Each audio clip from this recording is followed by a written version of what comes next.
Lecture number 4, Paticca Samuppada, Dependent Arising. Namo tassa bhagavato arahato samma sambuddhassa. The subject of this talk is Paticca Samuppada, dependent arising. The Pali word Paticca Samuppada is a compound of two words.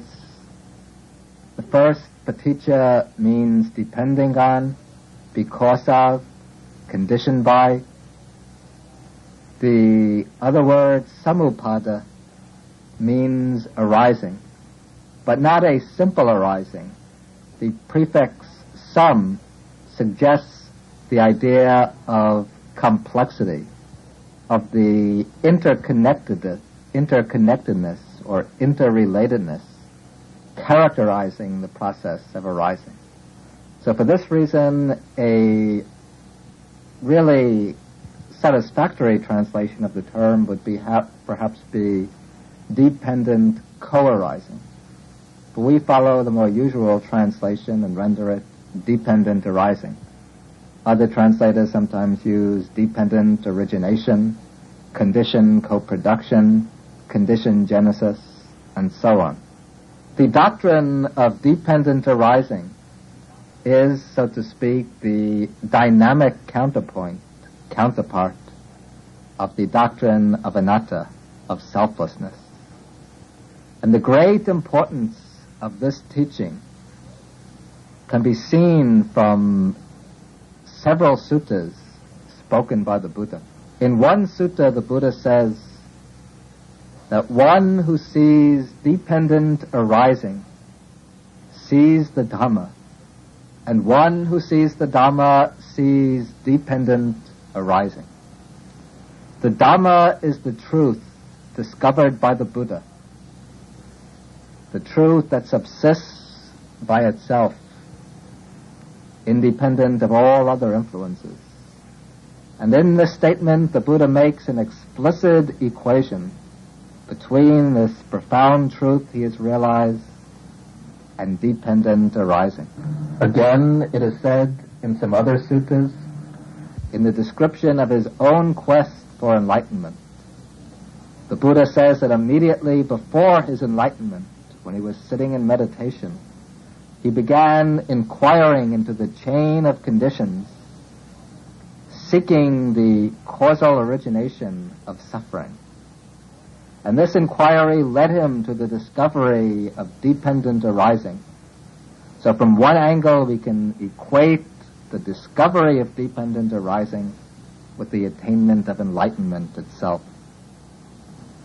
Then the Buddha says, after his enlightenment, he sat for several weeks meditating on dependent arising, meditating on the sequence forwards and backwards. And when he emerged from his meditation, then he reflected that this Dhamma that I have discovered is deep, difficult to see, difficult to understand. It's sublime, peaceful, beyond the range of reasoning, abstruse, to be realized inwardly by the wise. Then the Buddha thinks that it will be very difficult to teach this doctrine, because it will be hard for people to see and to understand the truth that is dependent arising. Another time, this is given in the Mahanidana Sutta of the Digha Nikaya, the 15th Sutta of the Digha Nikaya. The Buddha's attendant, the Venerable Ananda, comes to the Buddha and he says, Bhante, sir, even though this doctrine of dependent arising is said to be very deep, to myself it seems very clear and very obvious. And its appearance also, it also appears very, very clear and obvious. When this was said, the Buddha replied, he said, Ananda, do not speak in this way. Ma hevang Ananda. Do not speak in this way.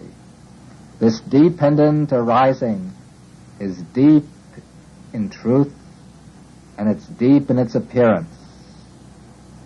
It is through not understanding, through not penetrating this Dhamma of dependent arising, that all living beings, this generation of living beings, has become entangled like a matted ball of thread, become like grass and rushes, unable to pass beyond the woeful states of existence and samsara, the cycle of existence. So dependent arising is not only the content of the Buddha's enlightenment, not only the content of the Dhamma, but it is also the truth that has to be realized to gain liberation.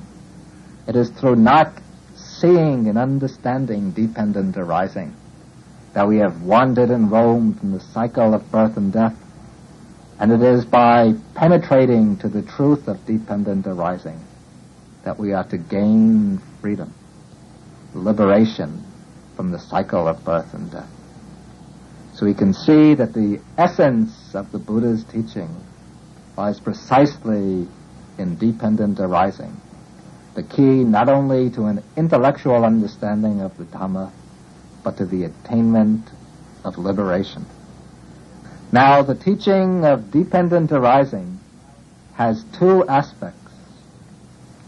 One aspect is an abstract principle, what we can call a structural principle.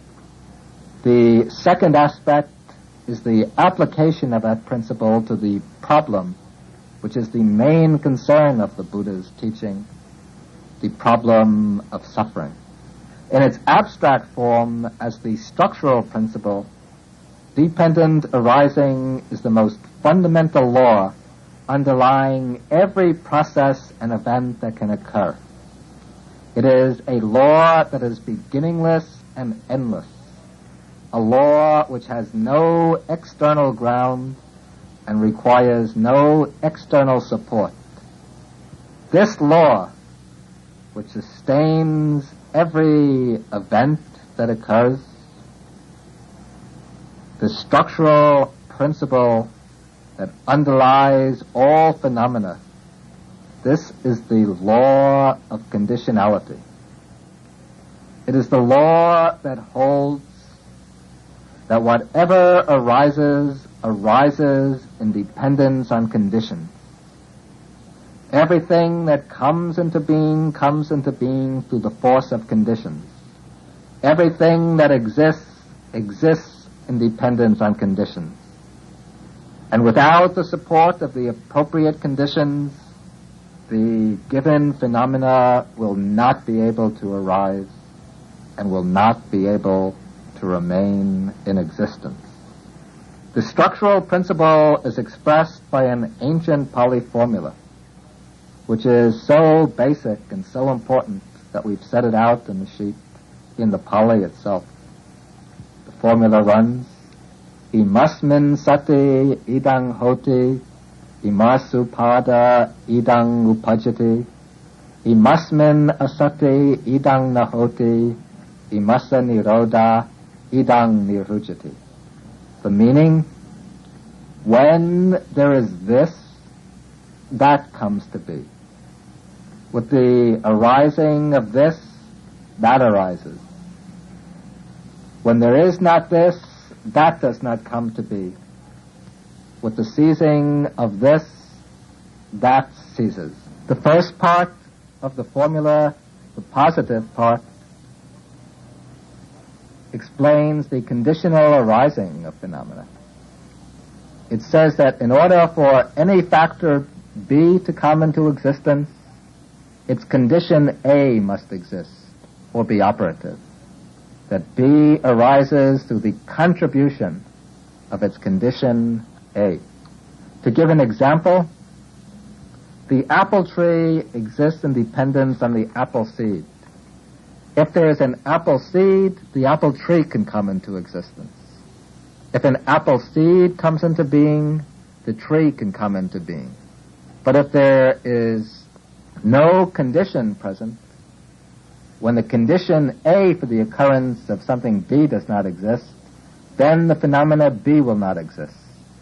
That is, when B exists in dependence on A, then with the absence of A, B will not occur, and if A ceases, then B will cease. Thus, coming back to the apple tree, if there's no apple seed, then there can't be any tree. And if the seed is destroyed, then there can be no growth of the apple tree. For the tree B depends on the seed A. The principle of dependent arising is the law of the conditioned arising of phenomena. And this law embraces all existing phenomena, everything from a particle of dust to a whole world system, from a fleeting thought to a whole empire or civilization. Everything that is put together, that's compounded, comes into existence only through its appropriate conditions. And if the conditions do not exist, then the phenomena will not exist. Now, this law of conditionality, this is not the creation of the Buddha. It is a law that's always operative. In a sutta in the Samyutta Nikaya, the Buddha says that whether enlightened ones arise or do not arise, this law remains, this structuring principle of phenomena, that all compounded things come into being in dependence on their conditions. This principle of conditionality the Buddha calls actual reality, tathata. He says it is unvariable, unalterable. It's the fundamental principle that underlies the occurrence of every event. The principle of conditionality expressed as dependent arising. This differs significantly from the Western idea of cause and effect. Sometimes the two are equated, or sometimes the term paticca is translated as causality. But that is somewhat misleading, since there are certain important differences between dependent arising and the Western notion of causality. First of all, we should mention that the Buddhist conception of dependent arising does not recognize a single cause. Phenomena do not arise only from one cause, but from many conditions. The Western conception of causality works with the idea of a succession of events. One is a cause, the other is an effect. The effect in turn becomes a cause, giving rise to still another effect. And the whole series moves forward in one direction, one event after another. The two, cause and effect, are depicted as succeeding one another in a straight line. But the Buddhist model of conditionality works with the notion of a complex, interrelated network of conditions. Events linked together, somewhat like the ripples of water on a pond, or like the fibers of a spider's web. They are links in a network rather than points along a straight line. And in the Buddhist idea of conditionality, no phenomena arises from a single cause. For any phenomena to arise, it must arise from many conditions, from many causal factors working together in a functional integration. And then any phenomena which comes into being through these many conditions itself conditions the arising of many other phenomena, so that each causal factor has not only one effect, but many effects. For example, the apple tree doesn't arise only from the seed. The seed is the main condition, but it also requires soil, water, sunshine, fertilizer, and so on. Then the apple tree in turn has many effects. It gives rise, for one thing, to many apples. Those many apples each contain many seeds, and each of these seeds in turn can become the source for another apple tree which will give rise to still many more apples. Thus, from many causes come many effects. Each effect in turn becomes a cause giving rise to many other effects. And this whole complex interlocking net of events has no first cause. This is a significant difference from traditional Western ways of thinking. Usually we think that the chain of cause and effect needs a first cause, and theistic religions identify that first cause with God, who creates the universe through his will and thereby sets the whole wheel revolving. But from the Buddhist standpoint, there's no first cause to the process of conditionality, no original beginning. The succession of causes and conditions revolves without any conceivable beginning, without any discoverable first point. The process has been going on through beginningless time without any bounds or limits to its sphere of operation. Now, the Buddha did not teach dependent arising merely as a theory, as a speculative notion for the purpose of discussion and debate, but rather he presents the teaching because it is central to the aim of his Dhamma, that is, deliverance from suffering. Suffering in its deepest aspect, as we saw, is the intrinsic unsatisfactoriness of the round of existence, of samsara, the cycle of birth and death through which we have been wandering through beginningless time.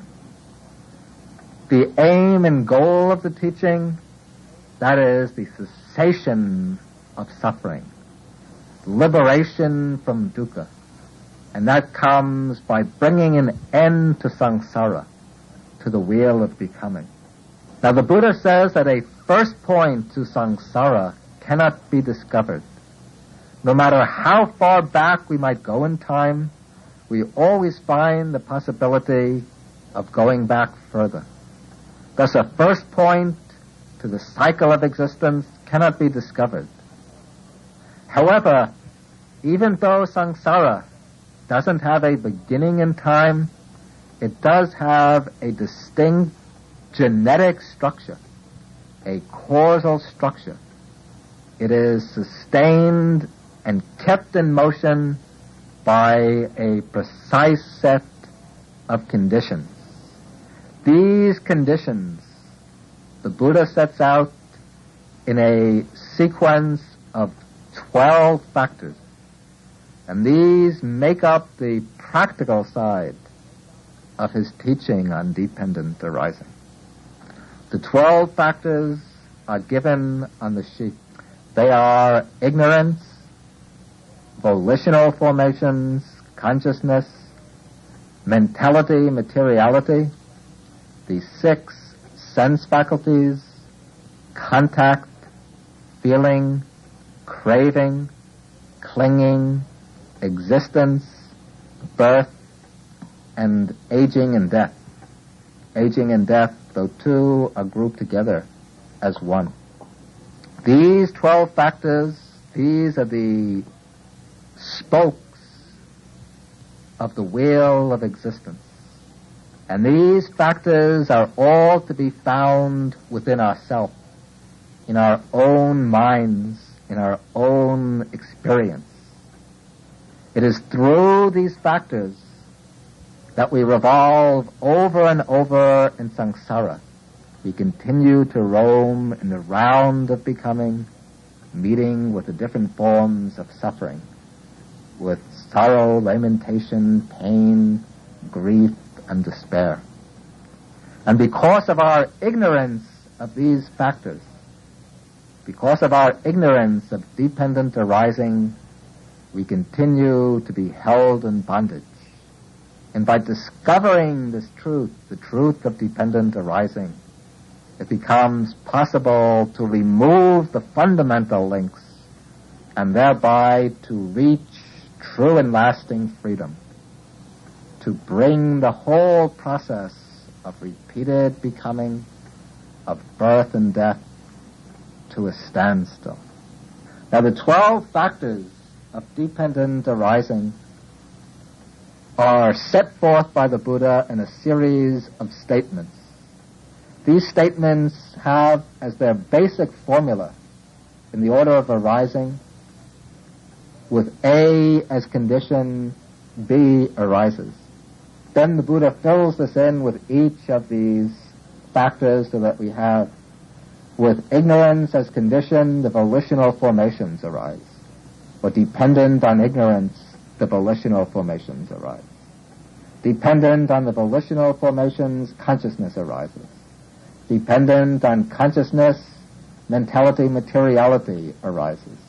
Dependent on mentality, materiality, the 6 sense faculties arise. Dependent on the sense faculties, contact arises.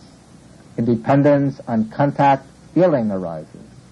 In dependence on feeling, craving arises. In dependence on craving, clinging arises. In dependence on clinging, existence arises. In dependence on existence, birth arises. In dependence on birth, there arises aging and death, sorrow, lamentation, pain, grief, and despair. Such, the Buddha says, such is the arising of this whole mass of suffering. Now, to clarify the working of the 12 factors, the factors are usually distributed over 3 successive lives that can be applied to any series of 3 lives in sequence.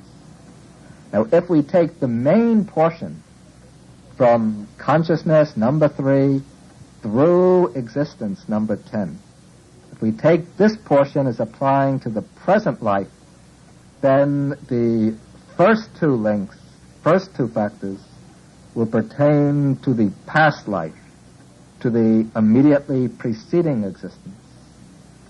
Then the middle factors, from consciousness to existence, belong to the present life, and the last 2 factors, birth and aging and death, those will represent the coming life, the future existence. When we say this, though, it has to be pointed out as a precaution that the division of the 12 factors into 3 lifetimes is made as an expository device for giving a clear explanation of the working of the factors. We shouldn't grasp upon this and take it too literally as meaning that ignorance and the volitional formations occurred only in the past and do not occur now, or that birth and aging and death are events that will take place only in the future existence and won't occur in the present existence. Of course, aging and death have to occur in this existence too. As we will see as we go along, there is an interconnection or interlocking of these factors. So all of them can actually be found in each single existence. But in order to give a clear, neat, and precise explanation of the causal operation of the cycle of becoming, the Buddha has spread them out, extended them out, and shown how they work over 3 successive lifetimes. Now, we will take as our own starting point of explanation the present existence in which we are living now. This starts with the 3rd factor, consciousness. Our life is a continuum of experience, a stream of experience in which consciousness is the most fundamental factor. Life begins at conception with a moment of consciousness, a flashing moment of awareness, and consciousness continues all the way through the course of our existence, right up to the moment of death. Now the question comes up, what are the conditions that brought us into this present existence? From where does consciousness arise? Where have we come from? How have we come into being? And how have we gotten to be the persons that we are? Have we come into being just by chance as a result of material processes, combinations of molecules? Have we come into birth through the will of some creator God? Are we emanations from some divine source? Where have we come from? How have we come into being? This is made clear through the teaching of dependent arising. The Buddha explains that our present life is the result of our past life. We have come into being in this present existence on account of our own ignorance and volitions in the past. Then, in this present life, through our craving, our clinging, our attachment, through our actions or karma, we set rolling the forces that will bring about a new existence in the future, new birth followed by aging and death. Thus, the process of becoming is something which repeats itself over and over. It is driven by our ignorance and our craving, shaped by our thoughts, our decisions, our desires and actions. The Buddha starts the sequence of factors with ignorance, avijja. In our past life, our minds were obscured by a basic ignorance. No first point can be found to this ignorance. No matter how far back we go through our past lives, we always find that our minds have been obscured by ignorance. And what is this ignorance? The Buddha defines ignorance as not knowing and not seeing the Four Noble Truths. The truths of suffering, its origin, its cessation, and the way to its cessation. Ignorance does not mean mere lack of conceptual knowledge of the Four Noble Truths. Perhaps in the past we were great Buddhist scholars. We had thorough knowledge of all the Buddhist scriptures. This doesn't mean that we had true understanding of the Four Noble Truths, the liberating knowledge of the truth. Ignorance is a spiritual blindness concerning the Four Noble Truths. It means not seeing, not fathoming, not understanding the four truths in their depth and in their range. It is usually represented in the pictures of dependent arising, represented by a blind old woman stumbling along with the aid of a stick. That is, ignorance is a kind of blindness, a spiritual blindness, which has covered over our minds and caused us to see things in a distorted manner. It's given rise to various conceptual and perceptual distortions which prevent us from understanding things as they really are. The ignorance is without any conceivable beginning. Throughout beginningless time, our minds, covered over by ignorance, have led us to see things as being permanent, pleasurable, attractive, and self. Prevented us from seeing them in their real characteristics of impermanence, suffering, and selflessness. And out of this ignorance come all the other defilements, all the other unwholesome mental states. Greed, aversion, pride, wrong views, jealousy, selfishness, anger, and so on. All of these are grounded in ignorance. Ignorance is not the first cause of things. This has to be emphasized. Ignorance, too, has conditions. It arises through conditions. It arises as a factor in the minds of living beings. And as a mental factor, it depends on the minds and bodies of beings. And in turn, it leads to the re-arising of those beings. Thus, the process of becoming turns as a wheel, around and around. But ignorance, though it arises through conditions, ignorance is always itself the most fundamental condition, the most basic condition of all the others. And therefore, the Buddha takes it as the starting point of explanation.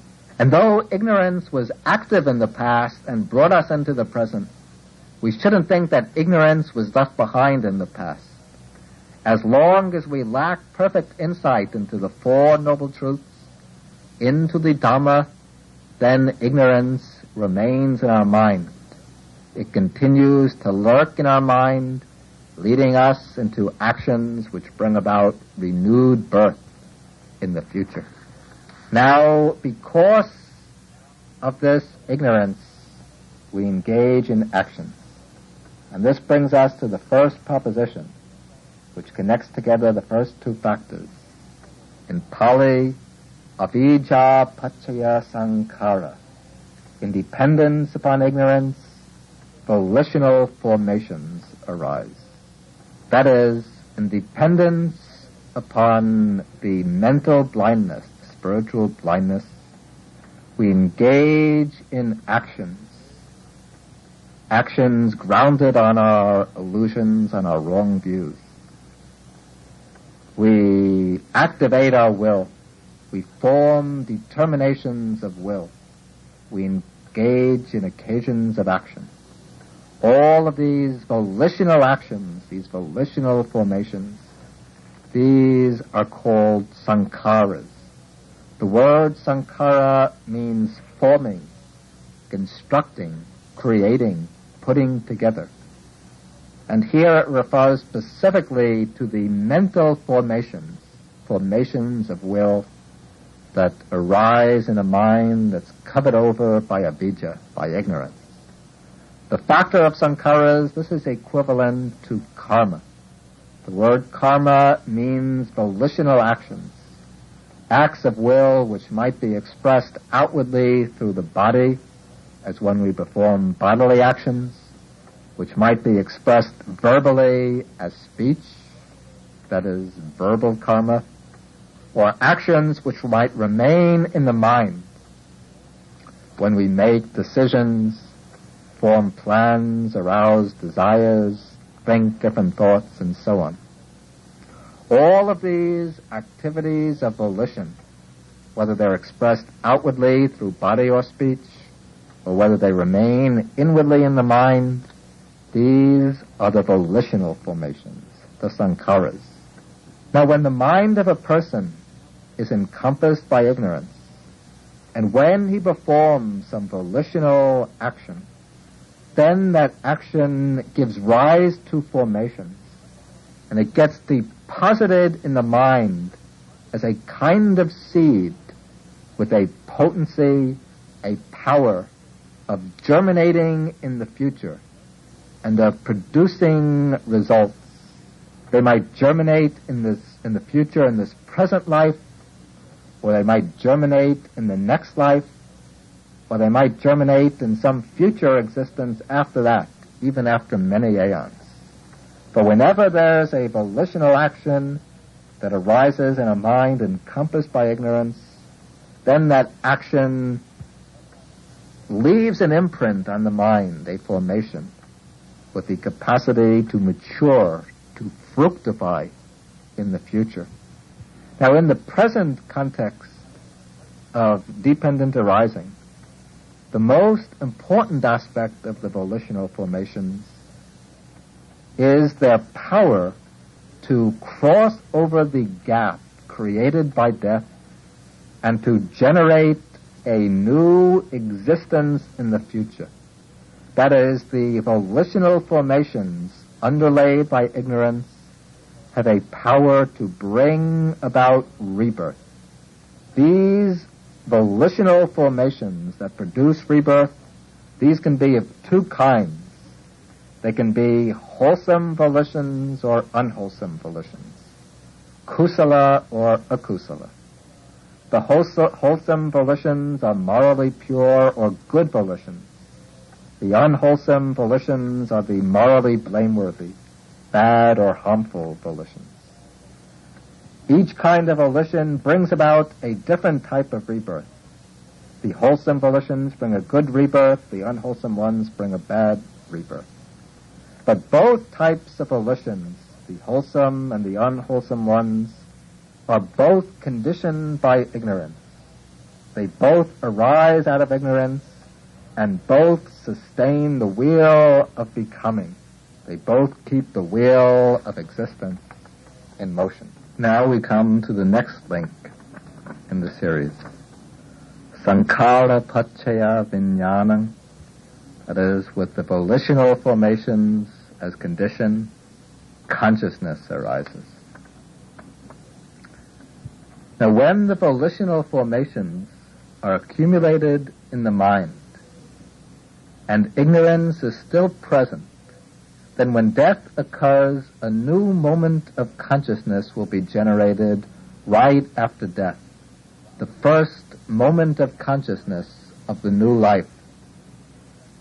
From the Buddhist perspective, consciousness is not regarded as a single persisting entity, a self or a soul which continues unchanged.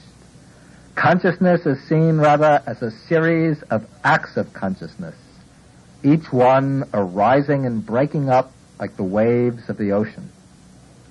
When death comes, the last act of consciousness of that life arises and passes away. But through the force of ignorance and the force of the volitional formation, the final process of consciousness generates out of itself a new act of consciousness which springs up in the mother's womb, links up with the fertilized ovum, and starts the new existence. This act of consciousness, the first act of consciousness of the present life, the act of consciousness which occurs at the moment of conception, this first act of consciousness is conditioned by the past volitional formations. It is given its form or its shape by those volitional formations. This first moment of consciousness occurring at the moment of conception, this is called the patisandhicitta, which means the relinking consciousness. And it is called the relinking consciousness because it links together the old existence with the new one, the past life with the present life, the new being, new person, with his entire past. That is, this rebirth consciousness functions as the vehicle for the transmission of all the past experience, all the past karma. And the reason why this rebirth consciousness springs up is because of the wholesome and the unwholesome volitions that were performed and stored up in the past life. If the karma or volition that determines rebirth is a wholesome one, then there will follow a favorable state of rebirth with a superior type of relinking consciousness. If the rebirth determining volition is an unwholesome one, then there will take place a lower type of rebirth with an inferior type of relinking consciousness.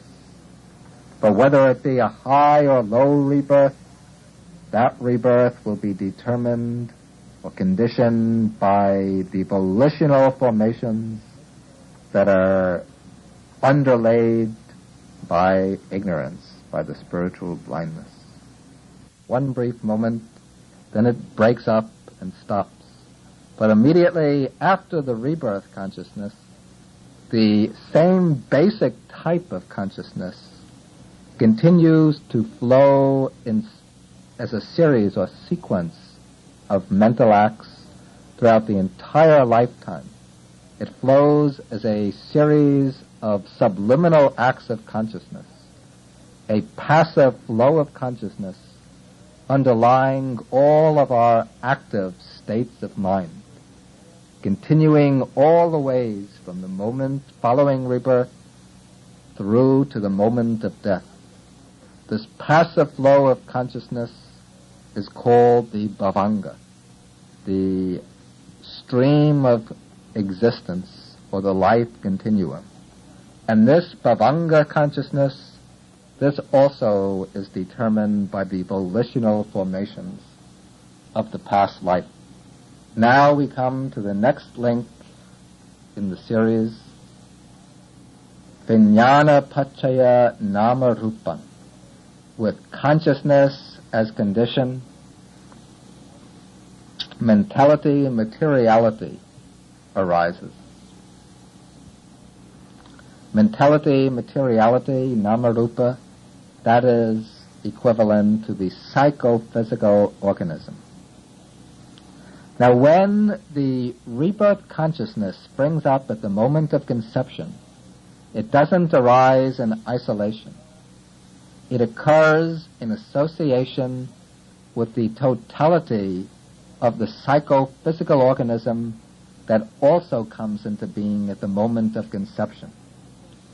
That psychophysical organism is what is intended by nama-rupa. Nama we translate as mentality, the mental factors, and rupa as materiality, the material or physical factors. Now, we've explained previously that a being, a living being, is a compound of the 5 aggregates, the panchakanda: material form, feeling, perception, mental formations, and consciousness. These 5 aggregates are always present on every occasion of experience. In fact, these 5 aggregates constitute the experience itself.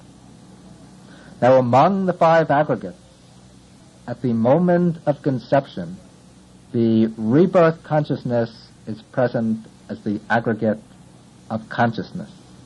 And when that rebirth consciousness springs up, it is associated with the other 4 aggregates. The material form aggregate is represented by materiality, rupa, the body of the newborn organism, in the case of a human rebirth, by the single fertilized egg. There's just this one fertilized cell, and now that cell is functioning as the physical basis of a living organism. Then, on the mental side, associated with the rebirth consciousness, the other 3 aggregates are found: feeling, perception, and the mental formations. These make up nama, mentality. So at the very moment of rebirth, there will be present, even in that one-celled fertilized egg, there will be present a distinct feeling, a perception, and several mental formations. And this complex of the 5 aggregates of consciousness and nama-rupa, consciousness and the rest of the psychophysical organism, this continues as an organized totality all the way through till death, inseparable, all the factors dependent on one another. Thus, at the moment of conception, there comes into being a living being, complete with all 5 aggregates. Then we come to the next link, nama-rupa pachaya salayatana. That is, with mentality, materiality as condition, the 6 sense faculties arise. Now, as the psychophysical organism grows and evolves, as it matures, there come into being the sense faculties. The sense faculties are 6 in number. There's the 5 physical sense organs: the eye, ear, nose, tongue, and body. Then there's the mind faculty. That is, consciousness considered as the organ of thought, of ideas, of conceptualization. In order to cognize images, ideas, concepts, as well as the other sense data, the mind functions as a faculty of cognition. So we have these 6 sense faculties which come into being conditioned by nama-rupa, by the psychophysical organism. At the moment of conception itself, there's present the body faculty, the body as a sense faculty. And the mind base, the mind faculty is also present, functioning as the rebirth consciousness. Then, as the organism evolves in the embryonic period, the other four sense faculties begin to take shape. As the cell multiplies and divides and takes on more specialized functions, then the eye, ear, nose, and tongue emerge. And as they emerge, they make possible sense experience through those faculties. The body itself also becomes more complex and differentiated in this period. And then, coming to the next sequence, the next link, salayatana pachaya paso. That is, conditioned by the six sense faculties, contact arises. Now, to explain contact, we first have to say a few more words about the six sense faculties. The sense faculties serve as the means for gathering information about the world, information which enables us to survive, to function, to fulfill our purposes. Each faculty can receive the type of sense datum appropriate to itself. The eye receives forms, the ear sounds, the nose smells, the tongue tastes, the body tangibles. The mind can deal with the objects of the other senses and also with its own kind of objects, ideas, concepts, abstract notions, and so on. Now, conditioned by these six sense faculties, contact arises. And what is meant by this contact? Contact is the coming together of the particular type of consciousness with the appropriate sense object through the sense faculty. Independence on the eye and forms, visual consciousness arises. Independence on the ear and sounds, hearing consciousness arises. And so forth, and dependent on the mind and mind objects, mind or thought consciousness arises. The coming together of consciousness with the sense object through the sense faculty, that is contact. Contact is the conjunction or union of consciousness, object, and organ. Through the eye, consciousness contacts forms. Through the ear, it contacts sounds. Through the nose, it contacts smells. Through the tongue, it contacts tastes. Through the body, tangibles. Through the mind faculty, it contacts ideas. Thus, there are these six kinds of contact corresponding to the six sense faculties. Then, pasapachaya vedana, independence on contact, feeling arises. Feeling arises conditioned by contact. Now, feeling, vedana, that is the affective tone by which the mind experiences the object. And there can be six kinds of feeling as determined by the organ through which the feeling arises. There's feeling born of eye contact, feeling born of ear contact, feeling born of nose contact, feeling born of tongue contact, feeling born of body contact, feeling born of mind contact. And by way of its affective quality, the feeling can be of three kinds. There's pleasant feeling, agreeable feeling.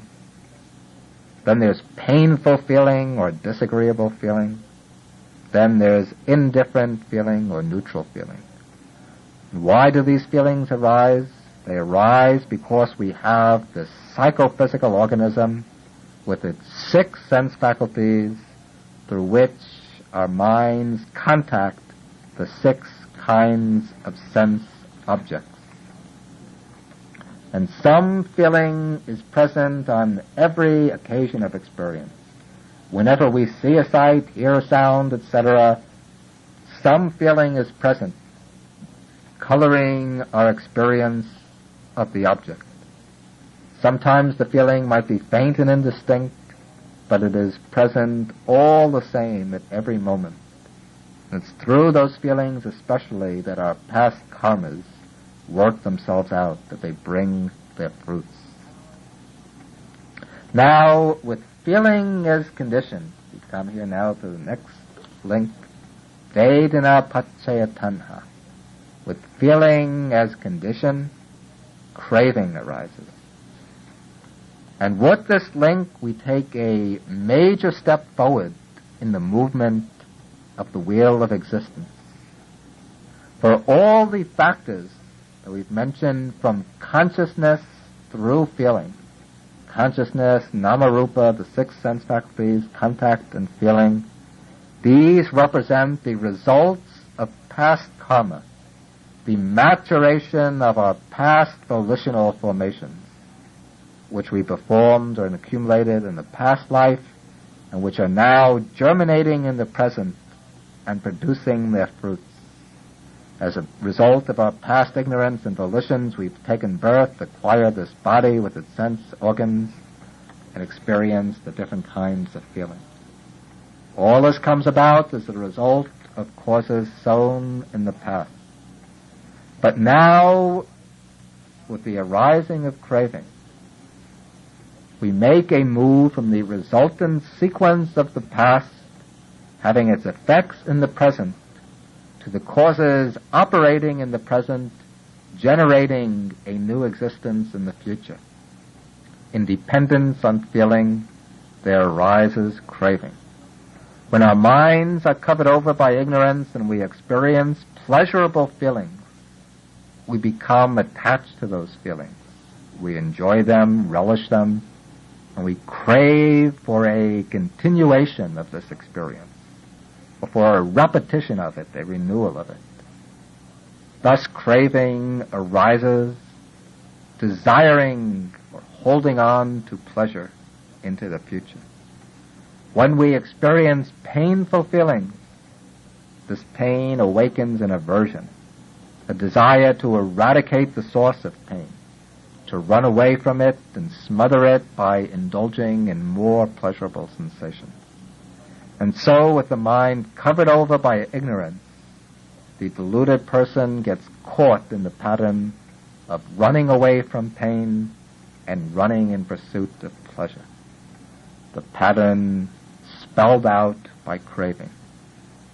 But this pattern, by which feeling leads into craving, this does not occur as a matter of strict necessity.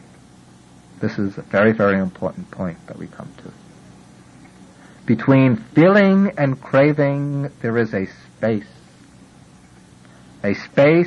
which can become the battlefield where the round of existence, samsara, can be brought to an end.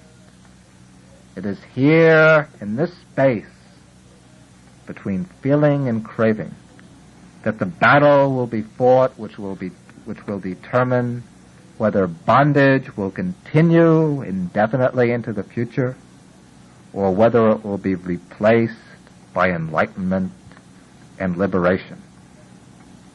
For if instead of yielding to craving, to the driving thirst for pleasure, if a person contemplates with mindfulness and awareness the nature of feelings, and understands these feelings as they are, then he can prevent craving from crystallizing and solidifying.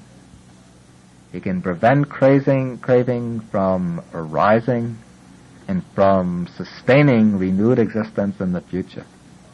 By employing wisdom, we can stop the process of becoming right at that point where feeling arises, preventing it from issuing in further craving and in renewed existence.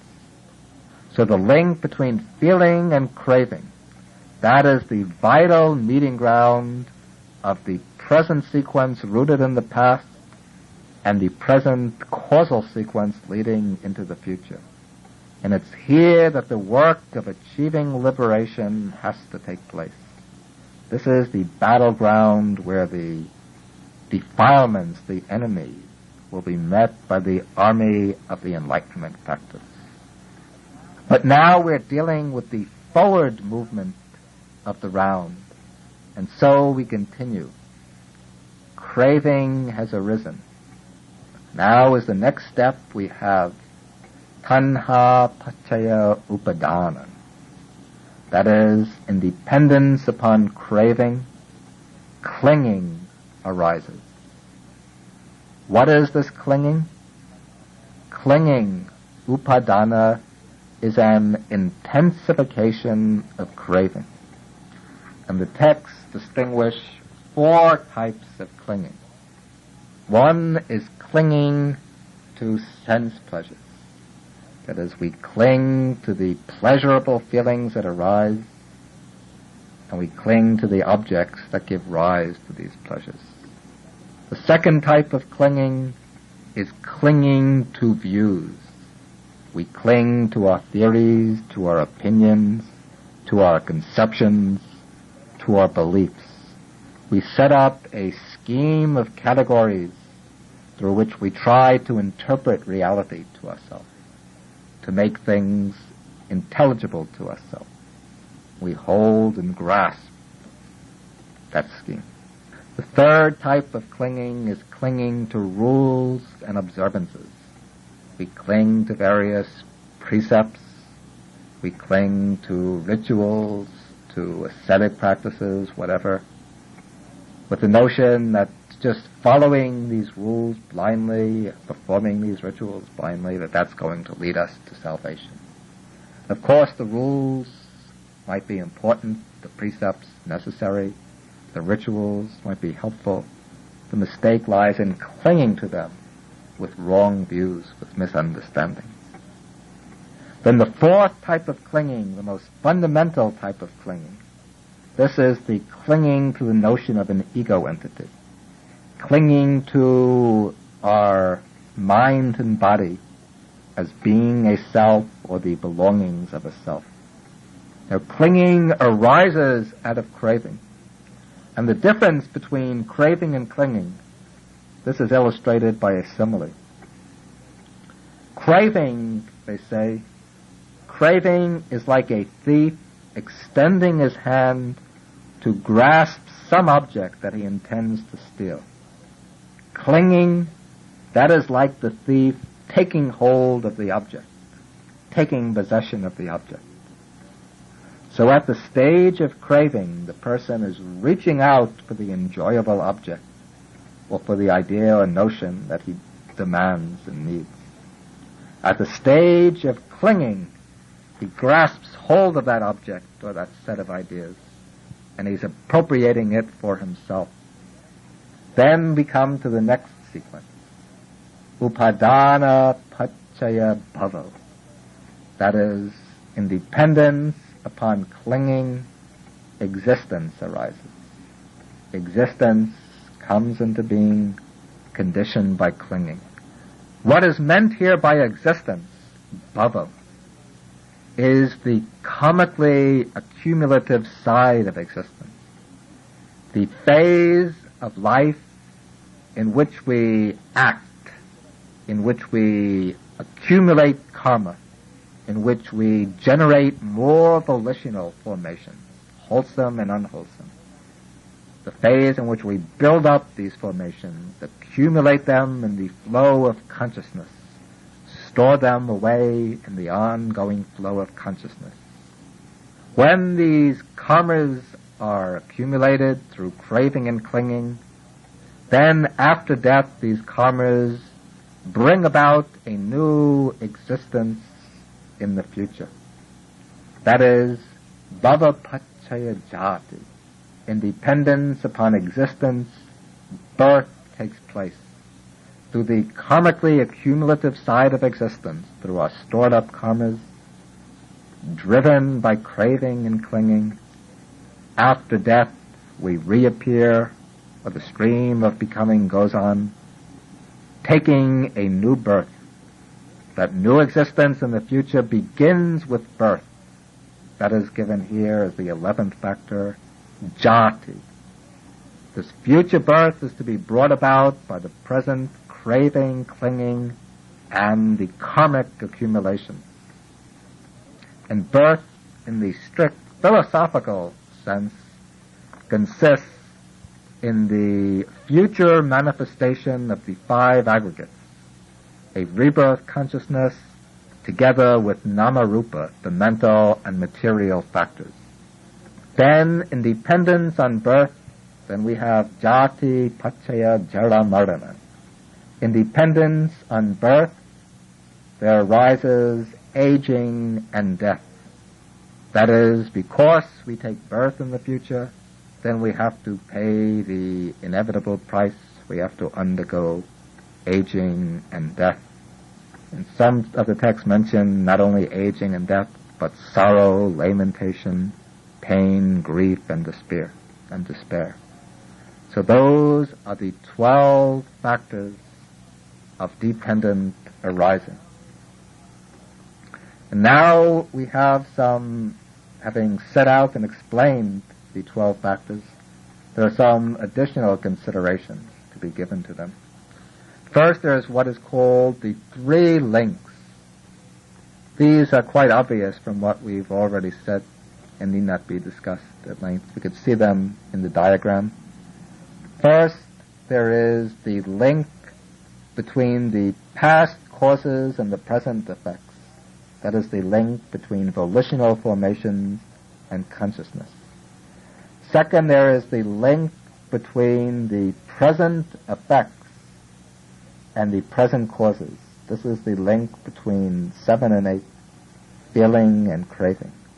And thirdly, there is the link between the present causes and the future effects, between 10 and 11, existence, and birth.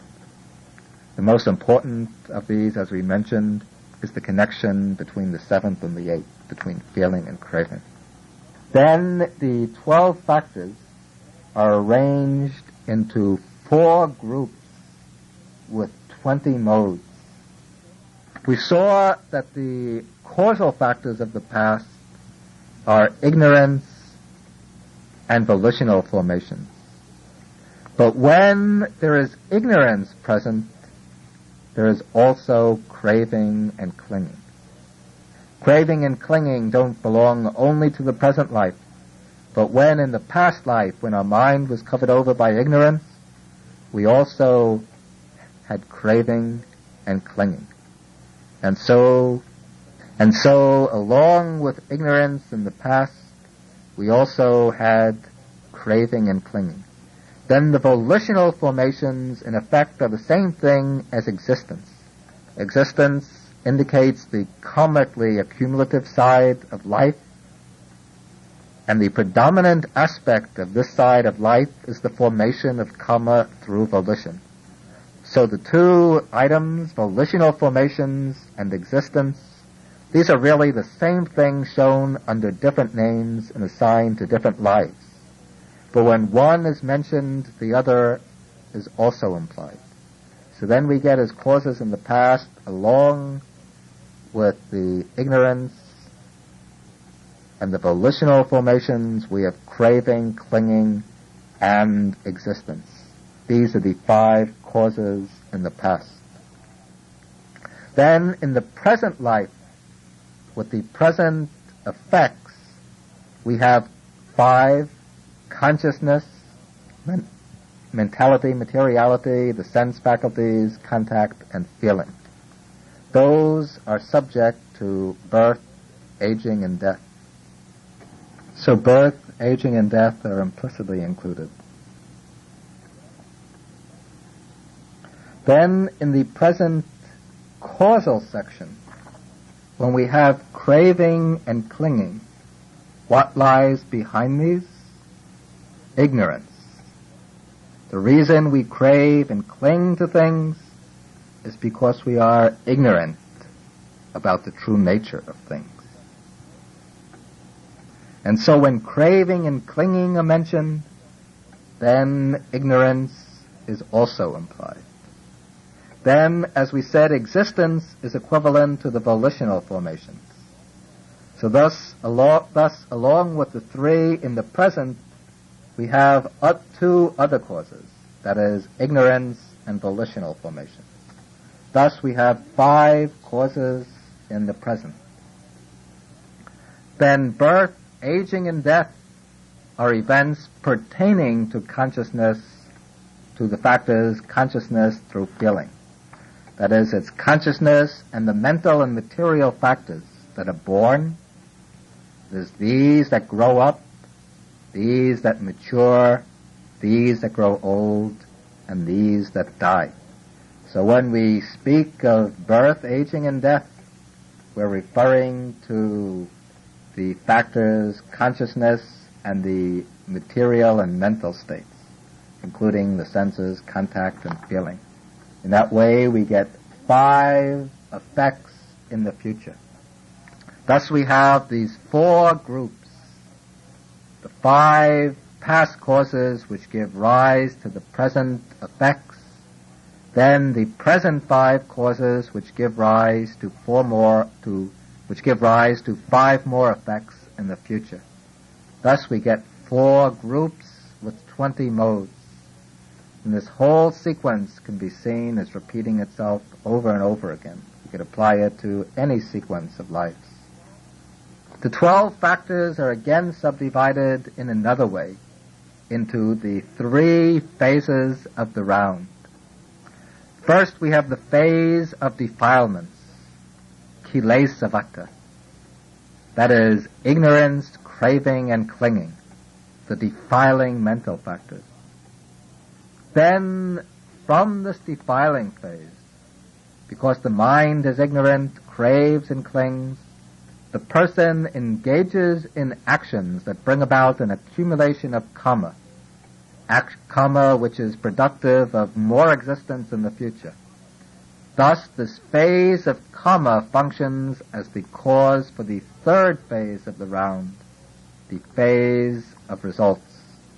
The phase of karma that includes the volitional formations in existence, numbers 2 to 10, that issues in the phase of results, which includes the other 7 factors, as shown on the sheet. All the resultant factors from consciousness through to feeling and then birth, aging, and death. All of this comes about as the effect or result of karma built up in the previous existence, and that karma is motivated by the defilements. These 3 phases of the round function in a cyclical pattern. Defilements issue in karma, and karma issues in results. Defilements are the general cause for renewed existence, karma the specific cause. This new existence becomes the basis for more defilements, because of which we generate still more karma and produce still another existence in the future. That is the basic genetic pattern, the reproductive pattern of samsara. That's why it continues over and over. But now there is one catch to this whole process of repeated existence. There is a way to bring this whole samsara to an end. The process of repeated existence doesn't have to continue. It all hinges upon a single underlying root. That root is ignorance. And it was the discovery of the Buddha, the most striking discovery of his enlightenment, that ignorance can be eliminated, that ignorance can be overcome. It is possible to generate a kind of knowledge, an understanding of the true nature of phenomena, an understanding which breaks through all the screens of delusions and distortions, a knowledge which sees phenomena as they really are. And by arousing this knowledge, this realization, the wisdom of enlightenment, ignorance can be eradicated. ignorance can be eclipsed and annihilated. Then, with the cessation of ignorance, volitional formations come to an end.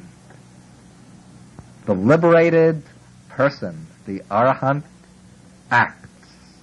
He's not completely passive. He uses his will, he decides, thinks, chooses, performs actions. But his acts of volition do not harden and solidify into volitional formations. They remain as mere functions or activities of the will without getting deposited in the mind as accumulations, as hardened formations. His volitions lose their potency of bringing about renewed existence in the future. The volitions of an ordinary person, of an unenlightened person, these can be compared to footprints left in wet cement. When the cement hardens, the footprints are retained. But the volitions of the liberated one, the Arahant, these are like the tracks of birds flying through the sky. No trace remains. His volitions don't harden into formation. In the Dhammapada, the Buddha says of the Arahant, he says, those who do not accumulate, who have understood the nature of food, whose object is the void and unconditioned liberation, their track is hard to trace, like that of birds in the sky. Because he has aroused the wisdom of enlightenment, the Arahant, the liberated one, has eliminated ignorance and no longer forms volitional formations. Thus, with the cessation of ignorance, the volitional formations cease. And because he's reached enlightenment, he no longer has any craving for renewed existence.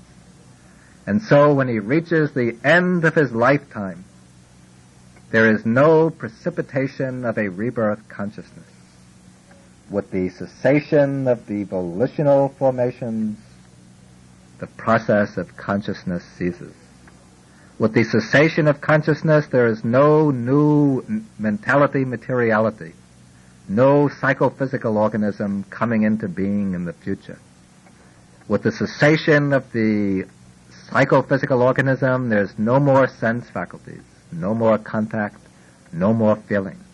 Since there's no more feeling, there's no more craving, no more clinging, no more accumulations of karma, no birth. And with the ending of birth, there's no more aging and death. All the dukkha, the suffering of the round, comes to an end. That is the cessation of suffering, the ending of the round. Now, turning to the practical implications of this teaching for our own practice. As we said, the most important factor is the link between feeling and craving. That is why the Buddha singles out craving as the origin of suffering in the Four Noble Truths. And so in terms of our own practice, what we have to do is to prevent feelings, the feelings that we undergo, from leading us into craving. And what is needed to do this, to prevent feeling from leading into craving, is mindfulness and clear comprehension of the feelings. We have to be mindful and clearly aware of the feelings that arise associated with our sense experience, and not buy into them, hold to them, and cling to them. If we lack the mindfulness and understanding, then when pleasant feeling arises, it will issue in craving. We relish the object, become attached to it, and desire more of the pleasure it gives. But if we have mindfulness, then we become aware a pleasant feeling has arisen. We stop at the awareness of the pleasant feeling without succumbing to it, without allowing the defilements to cluster around it. then applying wisdom to our mindfulness, we understand the feeling is impermanent, unsatisfactory, without a self, insubstantial, merely an impersonal, egoless process.